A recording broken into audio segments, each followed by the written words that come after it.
We have a very special guest who has a very special book out August 4th, Live Free or Die, America and the World on the Brink. I can't think of a better time for a book like this. And I know Sean Hannity takes his time on these books, is not someone who puts out a book, every 6 months.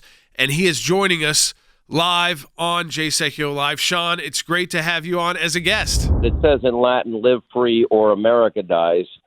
And, yeah, I think this is the greatest tipping point election that we'll ever face in any one lifetime. And the issues are real and significant.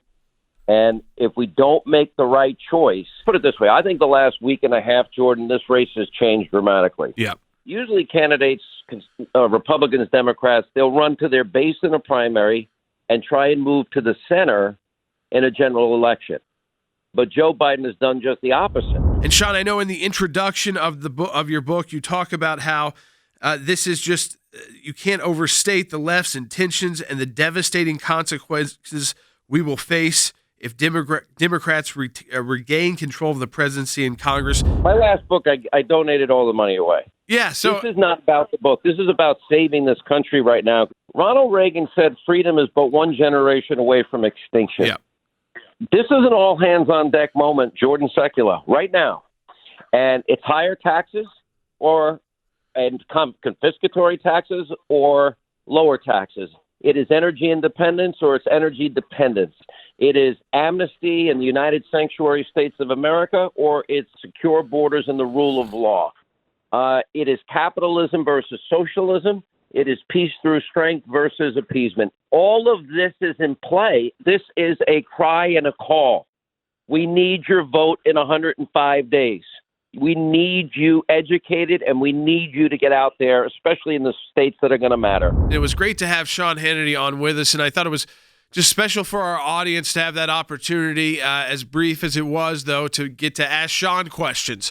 And to have him on as a guest of the broadcast. As of this morning, I can report that we have had over 1,000 individual families contact us at aclj.org/help because they believe they may need the ACLJ's absolutely free legal service because of the school issue, the school closings issue, the virtual learning. The members of these school boards have an individual obligation to fulfill that mandate, and that does not change during a pandemic. And one of the things that's been the most disheartening to me is how frequently you have seen those people with a public obligation took on a mandate, Jordan, to provide this service, have instead resorted to telling the people in their jurisdiction what they won't do, what they can't do, what is impossible, rather than focusing their energies on determining how they are going to provide that service. A lot of these contacts, and not all of them, but a lot of them are the people who should be at the top of the priority list for where these schools should have been planning. They should have been planning on how to take care and figure out the situations for the kids. They know the zip codes. They know the school districts who face the toughest economic hardships. They should have planned well in advance for the kids with special needs. It's not like those tax dollars have turned off. Those tax dollars have continued on a federal level, on a state level, on a local level. They need to take their mandate. They need to take the taxpayer dollars that are available to them and turn the tables and say, okay, parents, here are the options that we are providing to you. We do it at no cost. It costs nothing to contact us. It costs nothing for all the research that we do to the client to determine their situation and what causes of action they may have or what action we can take on their behalf.